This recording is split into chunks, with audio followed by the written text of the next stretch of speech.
right, so today we're diving deep into Memphis. Ooh, Memphis. Yeah, we're going to uncover the story of Craig Petties. Okay. And, you might not know the name right off the bat. Yeah. But this guy, he built a drug empire that stretched all the way down to Mexico. Wow. It's a story about ambition and power and some really, really tough choices. Sounds intense. It is intense. Are you ready to get started? Absolutely, I am.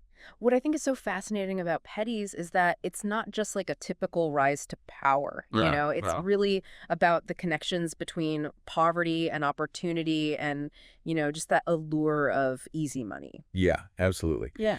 So let's rewind back to the beginning. Okay. Our sources paint this picture of Petties' childhood in Riverside, Memphis. Okay. It was the 80s. And this was a neighborhood riddled with poverty. Right. Not really a place where dreams come true, Not an easy place to grow up, for sure. And he was exposed to crime from a young age. Yeah. Like, even as a teenager, he was already in trouble with the law. Right. And I think these early encounters really reveal a pattern of this rebelliousness and lack of impulse control. Yeah, definitely. And we're not just talking about, like, petty theft here. No. At 15, Petties is caught with a sawed-off shotgun. Wow. Yeah, he said he needed it for protection. Yeah. And then just a year later, he's charged with attempted murder after shooting a rival. That escalated quickly. It did. It really did. And this is where that psychologist's evaluation becomes so important. Right. They noted a low verbal IQ and that rebelliousness we talked about and a serious lack of impulse control. Right. So you combine all of those factors with his environment and it really, you can see how things kind of went the way they did. Yeah. So how did those specific traits, the low verbal IQ, the impulsiveness, play out in those early crimes, and even his later leadership style? That's a really good question. So the impulsiveness that might explain, that quick escalation to violence. Yeah. But his low verbal IQ doesn't necessarily mean that he wasn't intelligent. It just means that he might have struggled with expressing himself conventionally. Yeah. He might have relied more on actions than words. Oh, interesting. And that could be seen in his leadership later on. He wasn't a super charismatic speaker, rallying troops. Right. But he was decisive and he was ruthless in his actions, which unfortunately resonated with his followers. Yeah, that's a really good point. I hadn't thought about it that way. Yeah. So it's this mix of nature and nurture that's shaping him, right? Absolutely. And then at 18, there's this huge turning point. Okay. Petties gets involved in this scheme to steal $500,000 from an impounded car. Whoa, okay. Yeah. That's a lot of money. It is. And that theft was a catalyst. It was. It gave him the capital to get into the drug trade on a much larger scale. Oh, wow. Yeah, it was like he had the resources to match his ambition. Yeah. And from there, he climbs the ladder fast. He did. He becomes a major player in the Gangster Disciples, Okay. which is this powerful street gang out of Chicago. And he eventually heads up their Memphis branch, Wow. which gives him control over this vast network. Yeah. And his business sense was sharp. He was outselling all his rivals, He was, reinvesting the profits to expand the operation. he was like a twisted entrepreneur in a way. Yeah. He wasn't content with just the local market. He had much bigger plans. Oh, yeah. By his early 20s, he's living large, fancy house, luxury cars, even property in Las Vegas. Wow. Yeah, expensive taste. He did. He definitely did. Which, begs the question, how did this young man from such a tough background make the connections to build this type of empire? Yeah. This is where the Mexican cartel comes in. Okay. So Petties wasn't content with just marijuana. Right. He wanted to move into cocaine. And to do that, he needed a serious supplier. Right. So he reaches out to Edgar Valdez Villarreal, Okay. also known as La Barbie. La Barbie. Yeah, who was a high-ranking member of the notorious Beltran-Leyva cartel. Wow, that's a whole different level. It is. What made this partnership possible? Yeah, because wasn't there a huge risk for the cartel in working with an American? Right. So at that time, the Beltran-Leyva cartel, they were vying for power. They were looking to expand their influence. Right. And they were known for their brutal tactics and willingness to break from tradition. Okay. Partnering with Petties was unprecedented. Yeah. A Black American accepted into a powerful Mexican cartel. Wow. It was a game changer. Yeah, I had no idea that a connection like that was even possible. It really was. So we're talking next level stuff. Absolutely. Yeah. It gave Petties access to massive amounts of cocaine and a distribution network that stretched across the entire U.S. Oh, wow. And it gave the cartel a foothold in new markets. It was Right. a win-win for both of them in a way. So this is more than just a local drug operation now. This is international. It is. We're talking tons of marijuana, hundreds of kilos of cocaine, millions of dollars flowing back to Mexico. Millions. Yeah. Petties also had ties to the Black Mafia family in Detroit, supplying them with cocaine. This guy was weaving a web of criminal connections all across the country. A criminal mastermind for sure. But, with that level of success comes incredible risk. Right. And in 2002, a major drug bust leads to Petties' indictment. Uh-oh. Yeah, he knew the feds were onto him. So he disappears? He goes to Mexico? It is. He pulls a disappearing act and seeks refuge with his powerful allies in the cartel. Right. And that's when his story takes a much darker turn. Okay. He's living this life of luxury under their protection. Right. But he's also becoming more and more ruthless. So let's unpack that. Yeah. He's living the high life. He is. But at what cost? Well, the cost is steep. Hmm. Influenced by the cartel's methods, Petties starts ordering hits on anyone he sees as a threat. So anyone? Yeah, anyone. And we're not just talking about rivals or enemies. Right. He even ordered the death of his own cousin, Antonio Allen. What? Yeah, who he's suspected of being an informant. Wow, that's gold. It's incredibly cold. It just shows how far Petties was willing to go to keep his power and control. The violence wasn't just about eliminating threats. It was about sending a message. Wow. This is where the story gets really chilling. We need to talk about some of these other murders that Petties ordered. Right. But before we do, let's take a quick moment to reflect on what we've learned so far. Yeah. This story, it's full of twists and turns. It is. And we're just getting started. I know, crazy, right? It is crazy. It's really a stark reminder of how power can corrupt. I mean, the deeper Petties got into this world, the more desensitized he became to the violence. Yeah. And it wasn't just Antonio Allen.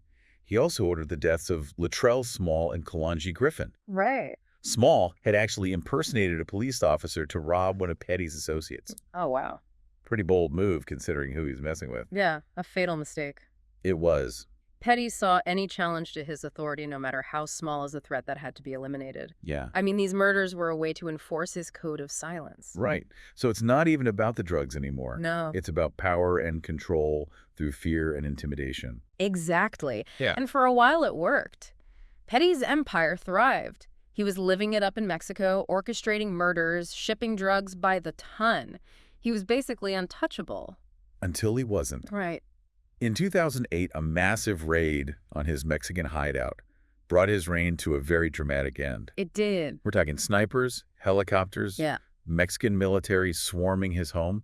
It sounds like an action movie. It does. It was a major operation, a real testament to the cooperation between U.S. and Mexican authorities. Yeah. I mean, capturing Petties was a huge win in the fight against international drug trafficking. But even when cornered, Petties was still a master strategist. Oh, yeah. He knew he was facing serious charges, Right. possibly even the death penalty. Wow.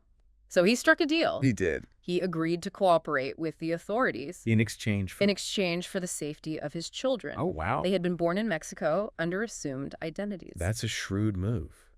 It shows even facing a possible life sentence, he was still thinking about his family's future. It's a complex situation, you know. On one hand, you have this ruthless criminal mastermind. Right. On the other hand, you have a father willing to sacrifice his freedom for his children. Yeah. It makes you question everything you thought you knew about the guy. It does. It reminds you that even in these dark corners of the criminal world, there's still shades of humanity. There is. So Petty starts talking, giving authorities this glimpse into the inner workings of his organization Okay. and its connections to the cartel. But there's this chilling quote where he says, What's that? referring to the Sinaloa Cartel, he says, "Wherever you put me, they'll kill me." Wow. That statement really highlights the power and reach of these cartels. Even behind bars, Petties didn't feel safe. His cooperation had made him a target. Yeah. After years of investigations and numerous arrests, Petty's case finally goes to trial in 2013. Okay. He pleads guilty to 19 charges, Wow. including drug trafficking, racketeering, Right. money laundering, and of course, murder. Yeah. The judge sentenced him to 9 life sentences without parole. 9 life sentences. Right. That really puts the scale of his crimes into perspective. It does. And it wasn't just Petty's. This massive investigation led to the conviction of 40 individuals connected to his organization. Wow. 40. Yeah. Key associates like Clarence Brody, his enforcer, And the Lewis cousins, who were basically his right-hand men, they all received significant prison sentences. They did. Even Edgar Valdez Villarreal, Petties' cartel contact, was captured and sentenced to 49 years. Wow. So it was a sweeping crackdown that dismantled this network that had operated with impunity for years. It's important to note, though, that these convictions were only possible because people within Petties' own organization cooperated. It just shows how important witness testimony is in breaking down these huge criminal enterprises. So the empire crumbles. Petties and his crew are behind bars. Case closed. Right. But it's not that simple, is it? No, it's not. Petties' legacy is much more complicated than that. Right. I mean, his story raises some important questions about the systems that create criminals like him. You have to think about the poverty he was born into, the lack of opportunities, the allure of easy money in a community struggling with drugs and violence. It's true. It's like a cycle that's almost impossible to break. It is. You can't just focus on punishment. You have to address the root causes. Absolutely. We need to talk about the systemic issues that lead people to choose a life of crime. So it's more than just a true crime story. Yeah. It's a reflection of some deeper societal problems. It is. And that's what makes this case so fascinating and thought-provoking. It's not just about one man, it's about understanding the complexities of the world we live in. Okay, so connecting this back to the listener, what can they take away from this deep dive into Craig Petties' world? Yeah, it makes you wonder, what if things had been different for him? Yeah. What if he had grown up in a safer neighborhood, Right. had more opportunities, maybe even had some positive role models? Could his path have been different? It's a question that comes up a lot, when studying these kinds of cases. Yeah. We can't change the past, but we can definitely learn from it. In Petty's story, I think it emphasizes the need for programs that help young people, especially those in struggling communities. Yeah. Things like early intervention, better education and strong community support systems, those can make a huge difference. Yeah. They can provide alternatives to a life of crime. It really does take a village. It does. But what happens when the village itself is in trouble? When poverty and violence are just everyday life, it's a vicious cycle. It is, and that's why it's so important to tackle these issues head on. Yeah. You have to invest in struggling communities, create jobs, and provide resources that empower people to make positive choices. Right. It's not just about punishing crime, it's about preventing it. Exactly. So connecting this back to you, the listener, I think Petty's story is a powerful reminder that our choices have consequences, not just for ourselves, but for everyone around us. It also challenges us to really think about the systems we live in and ask ourselves, what can we do to make society fairer and more just? I completely agree. I think Petty's life, as tragic as it was, can be a catalyst for change. Yeah. By understanding the complexities of his story, we can start to untangle, all the factors that contribute to crime and work towards creating a future where stories like his are the exception, not the norm. This deep dive has been a real eye-opener. We've only scratched the surface of this really complex world. Now it's your turn to keep exploring. Ask those tough questions. Challenge your own perspectives. And remember, knowledge is power, but it's what you do with that knowledge that really matters.